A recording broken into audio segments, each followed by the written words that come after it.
Welcome back to The Lead. I'm Jake Tapper. It's time now for our Money Lead. You know Sheryl Sandberg as the chief operating officer of Facebook, the other famous face of that social media giant. You also might know her as a lightning rod for criticism over her lessons to working women in the best-selling book, Lean In. Now Sandberg is doubling down on her advice, releasing an updated version of the book aimed at college grads. I spoke to her earlier about her message to women entering the workforce and why bossy should be banned. Sheryl Sandberg, thanks for joining us. Great to see you. Thanks for having me, Jake. Great to be with you. So this is an updated version of your book, Lean In for Graduates. It has some new material aimed at recent college graduates. You are very well educated. You went to Harvard. You worked for Treasury Secretary Summers, Google, Facebook. You have a lot of advice in this book for women who are trying to move up in their work. Mm-hmm. How do you convince the secretary, the bus driver, the waitress that there's advice in this book that they can relate to? Ever since Lean In came out, the interest is really broad, but the most common question people have is how? You know, how do I lean in? How do I find a first job? How do I negotiate for myself, especially if I'm a woman? How do I figure out what I want to do?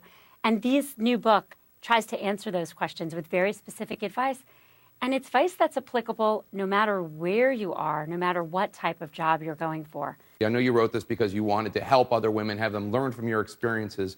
But I know also there was criticism, I think, that you didn't expect when it came out. Were you surprised by the criticism that the book got? Did it bother you? Did it hurt you? I was surprised that there was so much attention paid to the book, certainly. But I think the criticism and the debate is all part of what needs to happen, which is honest debate of the issues.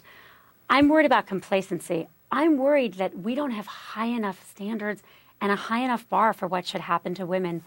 In the last Senate election, women won 20% of the seats. And all the headlines kept saying, women take over the Senate. 20% of the seats for 50% of the population is not a takeover, it's a problem. You have another mission in the last few months, banning the word bossy, ban bossy. And you have some very famous supporters for this campaign. Let's take a look at that. Let's ban bossy. Be brave. Be you. Ban bossy. Join us to ban bossy. I'm not bossy. I'm the boss. Why not, instead of banning bossy, why not just own it? People use the term like a boss all the time as a positive. Why not have girls own that term? So Ban Bossy is a program with the Girl Scouts, and it's a program which gets to a very real problem, which is that by junior high, more boys than girls want to lead, a trend that continues into adulthood. And when you ask why, it's because girls don't want to be disliked or called bossy. I know you've said that you're never going to run for office, but your name has been bandied about quite a bit. You obviously worked in the Treasury Department earlier in your career. Are you really saying that you're never going to run for office? That's never going to happen? I'm not running for office. I really love my job at Facebook. No, you're not currently running for office. I have no plans to run for office. I really love working at Facebook. This past year, the Obama administration's faced a lot of criticism for the information gathering through the NSA. And Mark Zuckerberg, your boss, has spoken with President Obama about the program and about its transparency. But one of the arguments that I've heard a lot is, hey, corporate America has a lot of data on Americans too. Look at Facebook. Look at all the information Facebook has on people. Should the public be concerned about the information that Facebook has and what Facebook plans to do with it? As you know, we were very concerned with some of the NSA revelations. Mark has spoken to the president. Mark has flown to D.C. recently and seen the president.